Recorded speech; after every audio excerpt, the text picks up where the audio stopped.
খুঁজে পাইতাম না। ভোরের আলো ঘরে ফিরা পর্যন্ত জ্বলতেই থাকতো। আল্লাহু আকবার। আমাকে কে যেন স্বপ্নে বলতো, আমিনা তোমার পেটের ভিতরে পৃথিবী সৃষ্টির রহস্য লুকায় রয়েছে, তুমি কাউরে কইও না। সুবহানাল্লাহ। আমিনা তোমার পেটে এমন এমন মানিক ঢুকছে, এমন রতন ঢুকছে, এটা পৃথিবী সৃষ্টির রহস্য তোমার পেটে লুকিয়ে রয়েছে। আমিনা তুমি কইও না তোমার পেটে বাচ্চা। আমিনা কই না কইলে কি মানুষ তো জেনে ফেলাইব, কেমনে জানবে? তো 3 মাস পর্যন্ত না ডাইকে রাখবো, পেট স্বাভাবিক থাকবে। এরপরে পেট যখন বড় হবে, 9 মাস তো পেট অনেক বড় হয়ে যাবে, তখন ডাইকে রাখবো কেমনে? সব জেনে ফেলাইব আমার পেটে বাচ্চা। আওয়াজ আসতেছে, আমিনা টেনশন করিও না, এখন পেটের অবস্থা যেমন 10 মাস 10 দিনও তোমার পেটের অবস্থা থাকবে তেমন। তোমার পেট বড় হবে না, তোমার পেট থেকে কেউ বুঝবেও না তোমার পেটে বাচ্চা লুকিয়ে রয়েছে। আল্লাহু আকবার। হযরত আমিনা বলেন, যেদিন আমার মুহাম্মদ ডেলিভারি হবে, ওই দিন আমার ডান পাশে আমার উম্মে আইমান বাঁধি, আমার এই পাশে বসা, বামে আমার বাসর আবু লাহাবের বাদী সুয়াইবা বসা, সুয়াইবা বাম পাশে বসা, ডান পাশে উম্মে আইমান বসা। খেজুর গাছের ছাল দিয়া বানানো একটা কুলবালিশের মধ্যে আমি হেলান দিয়ে শুয়ে রইছি। আমার সাথে উম্মে আইমান গল্প করে, ম্যাডাম শরীরটা কেমন লাগে? ভালোই লাগে। পেটে কোনো ব্যথা ট্যাথা অনুভূত হয়? কয় না। ব্যথা হওয়ার তো কথা, একবারে 10 মাস পরে 10 দিন হয়ে গেছে। কয় না, আমার তো এমন কিছু মনে হয় না। আমিনা বলেন, আমার সঙ্গে উম্মে আইমান আর সুয়াইবা গল্প করতেছিল। আমার একটাই শুধু ভাব, কি গোমাহে কি হাসে, শুধু চোখ বন্ধ হয়ে যেতে চায়। আমি চোখটাই নিয়ে মেলতে পারি না, চোখ বন্ধ হয়ে যেতে চায়। এদের সাথে কথা বলতে বলতে ঘুমিয়ে গেলাম, আমার চোখ লেগে গেল। আমি হঠাৎ করে ঘুমের ঘরে দেখি আমার ঘরটা পুরে নূরে নূরান্বিত হয়ে যায়। সুবহানাল্লাহ। হযরত আমিনা বলেন, আমি ঘুমের ঘরে দেখতেছি আমার ঘর পুরো আলোকিত হয়ে গেছে। কত দামি পাওয়ারি লাইট যেন আমার ঘরে জ্বালানো হয়েছে। শুধু তাই নয়, দেখি ঘরের কোনায় কোনায় সাদা শাড়ি পরে পরে, সাদা শাড়ি পরে পরে রমণীরা বসা, রমণীরা বসা। আমার জিজ্ঞাসা করে, আমিনা ওই যে দেখা যায় কোনায়, ওনারে চিনুনি? আমিনা কো, আমি চিনি না। তো চিনবা কেমনে? তুমি তো ওনাকে দেখো নাই, উনি আদম পত্নী হযরতে হাওয়া আলাইহিস সালাম। সুবহানাল্লাহ। জিজ্ঞাসা করে, আমিনা ওই যে কোনায় বসা চিনুনি? আমিনা কো, কেমনে চিনবো, আমি তো জীবনে দেখি না। তো উনি ফেরাউন পত্নী হযরত আসিয়া। আল্লাহু আকবার। আমিনা ওই যে কোনায় বসা নারী চিনুনি? আমিনা কয় না, ওনারা তো আমি চিনি না। উনি হযরত ঈসা আলাইহিস সালামের আম্মা মরিয়ম। আল্লাহু আকবার। আমিনা বলে, মা আপনারা কি মনে করে আমার ঘরে তশরিফ আনলেন? কি গো, কি ব্যাপার, আমি তো কিছুই বুঝি না। আল্লাহু আকবার। রমণীরা ডাক দেখো, আমিনা 10 মিনিটের ভিতরে 14 তারিখের চাঁদ প্রসব করবো তুমি। আল্লাহু আকবার। আমিনা রব্বুল আলামিন আমাদেরকে তোমার ডেলিভারি কেসে সহায়তা করার জন্য আল্লাহ রাব্বুল আলামিন আমাদেরকে মেডিকেল টিম বানায় পাঠাইছে। আমরা তোমার তরুণী হিসাবে, দায়া হিসাবে এসেছি। আমিনা বলে, আমি ওনাদের সাথে কথা বলতেছিলাম, বলতে বলতে আমার 10 মিনিট পার হয়ে গেছে। হঠাৎ করে আওয়াজ আইতেছে, বাচ্চার কান্নার আওয়াজ আসতেছে। আমি চোখ খুলে দেখি আমার মানিক মোহাম্মদ সুয়াইবার কোলে। আল্লাহু আকবার। কিরে সুয়াইবা, এই চাঁদ কই পাইলা, এই মানিক কই পাইলা? সুয়াইবা তো, ম্যাডাম আপনি কি জানেন না, এই মাত্র ডেলিভারি করলেন। আল্লাহু আকবার। এই মাত্র ভূমিষ্ঠ হয়েছে, যাকে পেটে রাখতেই নাম রেখে দিয়েছিলেন মোহাম্মদ, ইনি মোহাম্মদ। আল্লাহু আকবার। আমিনা বলে, সন্তান পেটে থাকতে নাম রাইখে দেয়, জীবনেও শুনি নাই, কিন্তু আমার বেলায় এমনটাই হয়েছিল। আমাকে কে যেন ঘুমের ঘরে বলতো, আমিনা একটা সন্তান জন্ম নিবে, এর সাথে পৃথিবী সৃষ্টির রহস্য লুকিয়ে আছে। এই ছেলেটার নাম হবে জমিনে মোহাম্মদ, আর এই ছেলেটার নাম আকাশে হবে আহমদ। সুবহানাল্লাহ। মুসলমান, আমিনা বলে, পিঁপড়ায় কামড় দিলে টের পাওয়া যায়, কিন্তু আমার মোহাম্মদ প্রসব করলাম, ডেলিভারি করলাম, এতটুকু আমি টের পাই নাই। আল্লাহু আকবার। এ মুসলমান, এটা নবীজির মিলাদ, আমল করা যাবে? যাবেনি? যাবে না। এটা জানার ব্যবস্থা আছে, আমলের ব্যবস্থা নাই। আমিনা বলেন, আমার মোহাম্মদ সুয়াইবার কুলে 12 তারিখের চাঁদ, বুঝেন তো, 11-12 তারিখের চাঁদ ডুবার টাইম হয়ে গেছে, পুররাত্র ডুবে যাবে। বেড়ার ফাঁক দিয়ে একবার চাঁদের দিকে তাকাই, আরেকবার সুয়াইবার কুলে কোলের বাচ্চার দিকে তাকায়, তাকায় দেখি আমার মোহাম্মদ চাঁদের চেয়েও সুন্দর। সুবহানাল্লাহ।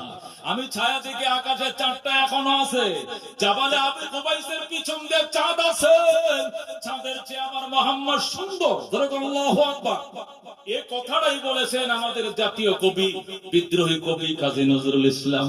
আকাশ হতে চাঁদ নেমেছে মা আমিনার কোলে, আধার রাতে উঠলো যেন চাঁদের চেরাগ জ্বলে, চাঁদের চেরাগ জ্বলে। গুলশানে আজ বুলবুলিরা গাইছে শিরিন কালাম, তামাম জাহান নবীর তরে জানাইলা কো সালাম, জানাইলা কো সালাম। আকাশ হতে চাঁদ নেমেছে মা আমিনার কোলে, আধার রাতে উঠলো যেন চাঁদের চেরাগ জ্বলে, চাঁদের চেরাগ জ্বলে। যেরকম মারহাবা। এটা তো বিদ্রোহী কবি কাজী নজরুল ইসলামের কবিতা। আম্মা জান আয়েশা রাদিয়াল্লাহু তাআলা আনহার কবিতা শুনেন। আম্মা জান বলতেন, লানা শামসুন ওয়ালিল আফাক শামসুন ওয়া শামসি আফজালু শামসাস সামাই, ফাইন্না শামসা তাতলাউ বাদা ফাজরিন ওয়া শামসি তাতলাউ বাদাল ইশাই। আল্লাহু আকবার। আম্মা জান বলতেন, আমার সূর্য আছে, আকাশেরও সূর্য আছে। যেরকম আল্লাহু আকবার। আয়েশার সূর্য আছে, আকাশেরও সূর্য আছে, তবে আয়েশার সূর্য আকাশের সূর্য চেয়েও দামি। সুবহানাল্লাহ। মেয়েরা জিজ্ঞাসা করে, মা আপনার সূর্য কোনটা? এই সূর্য উদিত হয় কোন সময়? আম্মা জান বলতেন, ফাইন্নাশ শামসা তাতলাউ বাদা ফাজরিন ওয়া শামসি তাতলাউ বাদাল ইশাই। দুনিয়ার সূর্য ফজরের পরে পূর্ব আকাশে উদিত হয়, আর আমার সূর্য ঈশার নামাজের পরে আমার হুজরায় উদিত হয়। সুবহানাল্লাহ। আম্মা জান আয়েশা রাদিয়াল্লাহু তাআলা আনহা বলতেন, আমরা মদিনায় দুর্ভিক্ষ থাকতো, মাসের পর মাস রান্নার কিছুই থাকতো না, চুলায় কোনো জাল জ্বলতো না, পেটের খাবার নাই। বাত্তির খাবার কোত্থেকে থাকবে? পেটের খাবার নাই, বাত্তির তো খাবার মোটেও নাই। বাত্তির খাবার লাগে না গো, বাত্তি জ্বালাই তো কি দিয়া? কেরোসিন দিয়া। মনে আছে নি? পেটের খাবার নাই, বাতির খাবার কই পাই? বাতির কোনো তেল থাকতো না, আমরা বাতি জ্বালাইতে পারতাম না, অন্ধকারে বসে থাকতাম। নবীজি আসর পড়তেন নববীতে যায়া, হযরত মুহাম্মদুর রাসূলুল্লাহ সাল্লাল্লাহু আলাইহি ওয়াসাল্লাম আসর পড়তেন, এরপরে মাগরিব পড়তেন, এশা পড়ে এরপরে হুজরা মুবারকে আসতেন। আল্লাহর হাবিব যখন হুজরায় আসতেন, আয়েশা দেখতেন অন্ধকারে বই দিছি। আয়েশা রান্না বান্না হয়েছিল না হুজুর? কেন? বাতি নাই, রান্নবো কি দিয়া? এখন অল্প সময় রান্না করে ফেলবো, আপনি বসেন। নবী বলতেন, এখন বাতি কোথায় পাইবা? আপনি ঘরে ঢুকলে বাতি লাগে না। সুবহানাল্লাহ। আপনি ঘরে ঢুকলে বাতি লাগে না।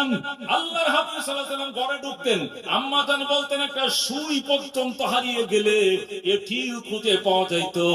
নবীজির নূরের ফোকাস এমন ছিল। আল্লাহু আকবার। এই জন্য আমিনা বলতেন, আমি একবার চাঁদের দিকে তাকাইতাম, আর একবার সুয়াইবার কোলের দিকে তাকাইতাম, তাকায়া দেখতাম আমার মানিক মুহাম্মাদের চেহারা অনেক সুন্দর। আল্লাহু আকবার। এগুলো নবীজির মিলাদ জানার ব্যবস্থা আছে, আমাদের কোনো ব্যবস্থা নাই। কথা কোন ঠিক না বেটি? আমিনা বলেন, এরপরে সুয়াইবাকে বললাম, আমার মানিক আমার কুলে দাও। সুয়াইবা থেকে যখন আমার কুলে নিলাম, মুহাম্মদকে আমার কুলে নিয়ে যখন আমি জড়ায় ধরলাম, আমি লক্ষ্য করলাম আমার মুহাম্মদের বাম হাতখানা তার কেমন যেন লজ্জাস্থানের উপরে, তার ডান হাতটা আপ ডাউন করে, মুভ করে, কিন্তু বাম হাত লড়ে না। ঘটনা কি? হাতটা এখান থেকে নড়ে না কেন? আমিনা বলে, আমি কি জন্মগত ভাবে এখানে কোনো অ্যাটাচমেন্ট কিনা, জন্মগত ভাবে এখানে লাগানো কিনা, হাতটা সরাইতে গেলে কাঁদে। আল্লাহু আকবার। হাতটা সরাইতে পারি না, ডান হাতটা মুখ করে চলাচল করে, কিন্তু বাম হাত সরে না। আমি না বলে আমি বুঝেছি আমার মোহাম্মদ পেটের ভিতরে থাকতে যে সিমটম দেখাইছে এটা দুনিয়ার 10টা সন্তানের মতো হবে না, একটু অন্যরকমই হবে। হয়তো বা তার লজ্জাস্থান কেউ যেন না দেখে, এই জন্য সে হাতটা সরায় না। আমি পরীক্ষা করে দেখি। আমি না বলে আমি পরীক্ষা করলাম। আমি উম্মে আইমনকে বললাম, উম্মে আইমন করে ঢুকিয়া আমার পুরাতন শাড়ির আঁচল ছিল, শাড়ির কোনা ছিল। উম্মে আইমন হযরতে আমিনার শাড়ির আঁচল ছিঁড়ে এনে দিয়েছে।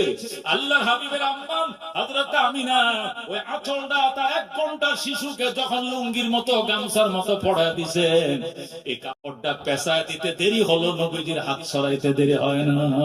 আল্লাহু আকবার। আমি অবাক হয়ে গেলাম, এতক্ষণ হাতটা টাচ করলে চিল্লান দিয়ে কাঁদে, এখন অটোমেটিক নিজের হাত নিজে সরায় নিল। আমি মা হিসাবে একটু কাপড়টা তুলে দেখি, আসল ঘটনা লুকায় রয়েছে। আমার মোহাম্মদ মুসলমানি করে এই দুনিয়াতে তাশরীফ আনছে। আল্লাহু আকবার। নবী বলতেন, ইন্নী বুইস্তু মাখতুনান, ইন্নী বুইস্তু মুআল্লিমা। আল্লাহ আমারে শিক্ষক করে পাঠাইছে, আল্লাহ আমারে খতনা করায় পাঠাইছে, আল্লাহ আমারে শিক্ষক বানায় পাঠাইছে, আল্লাহ আমারে মুসলমানি করায় পাঠাইছে। দুনিয়ার কোন আজাম দিয়া, দুনিয়ার কোন ডাক্তার দিয়া যদি আমারে মুসলমানি করাইতো, তাহলে ডাক্তাররা কইতো, মোহাম্মদ ওয়াজ কম করো মিয়া, ওয়াজ কম করো। আল হায়াউ শুবাতুম মিনাল ঈমান, লজ্জা ঈমানের বৃহৎ অঙ্গ, এত ওয়াজ করো না মিয়া। কালকেও তো তোমার নুনুর আমি কাটছি, কইতো কিনা ডাক্তারে, কইতো কিনা গতকালকে তোমার নুনু কাটছি, মুসলমানি করাইছি, তোমার গোপন অঙ্গ দেখছি, ওই সময় লজ্জা কইয়া ছিল। এই কথা কোন আজাম যেন বলতে না পারে, কোন ডাক্তার যেন বলতে না পারে। কুদরতের মালিক মায়ের পেটের আইকা মুসলমানি করায় পাঠাইছে। কথা কোন ঠিক কিনা? আল্লাহর হাবিবের কোন শিক্ষক ছিল না দুনিয়াতে। নবী বলেন, ইন্নী বুইস্তু মুআল্লিমা, আমার আবার শিক্ষক কেডা? আল্লাহ আমারে নিজের শিক্ষক করে পাঠাইছে। আল্লাহু আকবার। দুনিয়ার কোন শিক্ষকের কাছে আমি পড়ি নাই, এই জন্য আমার উম্মি লকব। আমি উম্মি নবী। উম্মি মানে মূর্খ নয়, উম্মি মানে নিরক্ষর। কোন উম্মি মানে কি? উম্মি মানে মূর্খ নয়। এই মূর্খর আরবি হলো জাহেল। এই মূর্খের আরবি কি? জাহেল। নবী কি, নবীর লকব কি জাহেল না উম্মি? উম্মি। উম্মি মানে কি না মূর্খ না, উম্মি মানে নিরক্ষর। নিরক্ষর মানে যিনি দুনিয়ার জাগতিক কোন শিক্ষকের কাছে তিনি আলিফ বাতা পড়েন নাই, দুনিয়ার কোন টিচারের কাছে এবিসিডি পড়েন নাই, দুনিয়ার কোন শিক্ষকের কাছে শরীয় সরায় পড়েন নাই, দুনিয়ার কোন শিক্ষকের কাছে পড়েন নাই, তিনি ডাইরেক্ট আল্লাহর কাছে পড়েছেন। নবী বলেন, আল্লামানি রাব্বি ফা আহসানা তালিমি ওয়া আত্তাবানি রাব্বি ফা আহসানা তাদিবি। আল্লামানি রাব্বি, আমার রব আমার ডাইরেক্ট শিক্ষক। আল্লাহু আকবার। ফা আহসানা তালিমি, কত উত্তম শিক্ষা আল্লাহ আমাকে দিয়েছেন। জিবরাইলকে দিয়ে আমার পড়ালেখা করাইছেন। কত আদব আখলাক আমি শিখছি। দুনিয়ার শিক্ষক আদব আখলাক আসেনি? আসেনি? এক শিক্ষক আমার পাশের বাসায় থাকে। শুক্রবার দেখলাম জুমার আগ দিয়া এই হাফ প্যান্ট 3/4 পরে নামতাছে। কি বাবা স্যার খবর কি? এই অবস্থা কে? ল্যাংটা কে? কোন ল্যাংটা না হুজুর, আজকে ছুটির দিন তো একটু রিল্যাক্সে হাঁটতাছে। জাম কই কো সিগারেট কিনতে যাই। এরকম ল্যাংটা কি লিখে? আপনি একটা কলেজ টিচার, আপনি হাফ প্যান্ট পড়ছেন, তা আপনার কাছে যারা পড়ে এটা তো ল্যাংটা ঘুরবো। তা আপনার কাছে ছাত্ররা ভাবে নাকি? না হুজুর, আমার কলেজ দূর আছে, পুরান ঢাকা। হেরা দেখতো না, বুঝছেন নি কথা? হের কলেজ পুরান ঢাকার, হ্যাঁ তাই রামপুরা, এই জন্য দেখতো না, এই জন্য হিল্যান্ডটা করলো, সমস্যা নেই। আমি বললাম, এই যদি হয় অবস্থা, আমার ছেলে আবরার, এটা আমার 3 নম্বর ছেলে, এটার বয়স 6, নুরানি পড়ে। এর মায় শুক্রবারে গজফুত বোর্ডিং এ থাকস, একলা কি গোসল করস না করস জানি না, মায় আয় সাবান দিয়ে সুন্দর করে গোসল করে দে। কয় না, তুমি আমার নুনু দেখতে লাইবা। 6 বছরের বুলা নুনু দেখার ভয়ে মায়ের এতে গোসল করে না। আর তুই খাটাসে করে খাটাস, তোর বয়স কত? 52। তুই ন্যাংটো হয়ে ঘুরোস, এটা তুই লেখাপড়া করছিস না বন্ডামি করছিস?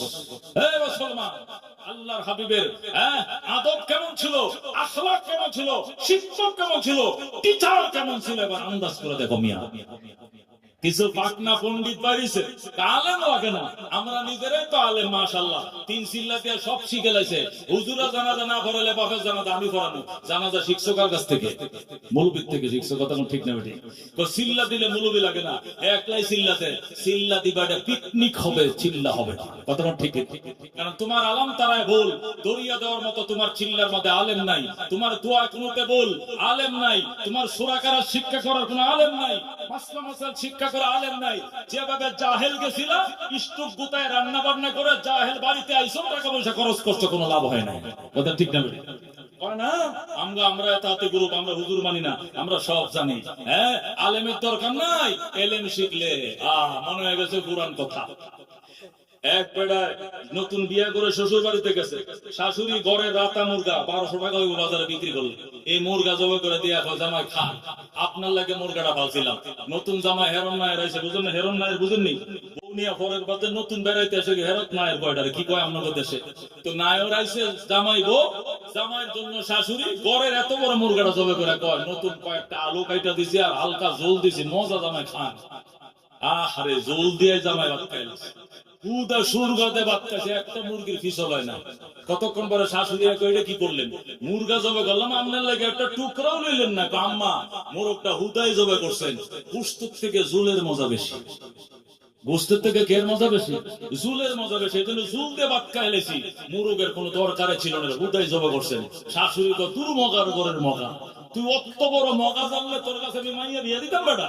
এই জুলের মুরগির জুলের মজা কেমন হয়েছে? জুলের মজা হয়েছে মুরগির কারণে, কথা ঠিক না বেটা? মুরগি ছাড়া যদি জুল রানতাম, এটা কি জুল হইল না রং ছা হইল? কি হইল? এই করোনার টাইমে কি মশলা টসলা দিয়ে গরম পানি খান না? করোনার টাইমে ডাক্তার কইতেছে খালি আটা গোলমরিচ দিয়ে খালি ডেক বয়ে রাখবেন, কোন সুলাতকে ডেক সিনেমাইবেন না, খালি চা খান যদি বাঁচতে চান, নাহলে করোনায় গ্রাস করে নেবে। এই যে চা খাইছিলেন, এদিকে মুরগির ঝোল খাইছিলেন না চা খাইছিলেন? মশলা দিয়ে গরম পানি জাল দিলে ঝোল কয় না চা খাওয়া, রং চা খাওয়া এটাকে। এখন হে শাশুড়িরে বুঝায়, আম্মা কোন মুরগির দরকার ছিল না, চুলের মজা মুরগির থেকে বেশি হয়েছে, চুল দেখায় উঠে গেছি, বুঝত লই নাই, অযথা মুরগটা জবাই করছেন, এটা বেশ তো 1200 টাকা পাইতেন। তা শাশুড়ি উত্তরটা সুন্দর করে, দুরু মজার করে, এমন মজা জানলে তোর কাছে মাইয়া বিয়ে দিতাম, মুরগি দিয়া জাল দেওয়ার কারণে তো চুলে মজা হয়েছে, কতক্ষণ ঠিক না বেটে? তো ওই জামাই যেরকম বুকা, আমাদের কাছে কিছু বুকা আছে, আছে কিনা? ভাই এলেমের মজা পাইলে আলেম লাগে না, আরে মজা এলেমের মজা আলেম দে হয়, কতক্ষণ ঠিক না? আলেম ছাড়া এলেমে কোনোদিন মজা পাইবি না, কতক্ষণ ঠিক কিনা?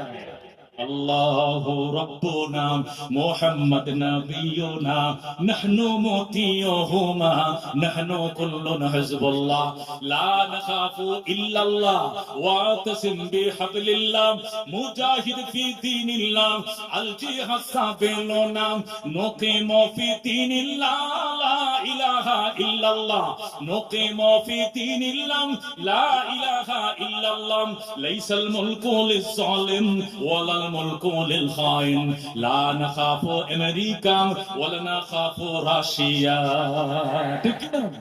إعلاء الدين قصدنا إعلاء الدين قصدنا الله ربنا محمد نبينا نحن مطيعهما نحن كل حزب الله نحن كل ننصر الإسلام قانونه القرآن نحن كل ننصر الإسلام قانونه القرآن قال الله في القرآن الملك للرحمن الملك للرحمن نقيم في دين الله لا إله إلا الله نقيم في دين الله لا إله إلا الله ليس الملك للظالم ولا الملك للخائن لا نخاف إسرائيل ولا نخاف إنديا لا نخاف عوامل ولا نخاف BNP إعلاء الدين قصدنا الله ربنا محمد نبينا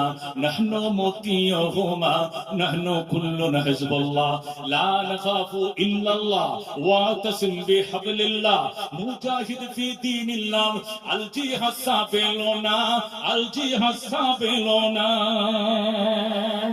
نرى আল কোরআনের আলম আল হাদিসের আলম ইসলাম ও মুসলমান জিন্দাবাদ জিন্দাবাদ, ইসলাম ও মুসলমান। জাতীয় সিরত কমিটি জিন্দাবাদ জিন্দাবাদ, জাতীয় সিরত নবী মহাসম্মেলন জিন্দাবাদ জিন্দাবাদ। ওয়া আখিরু দাওয়ানা আনিল হামদুলিল্লাহি রাব্বিল আলামিন। আর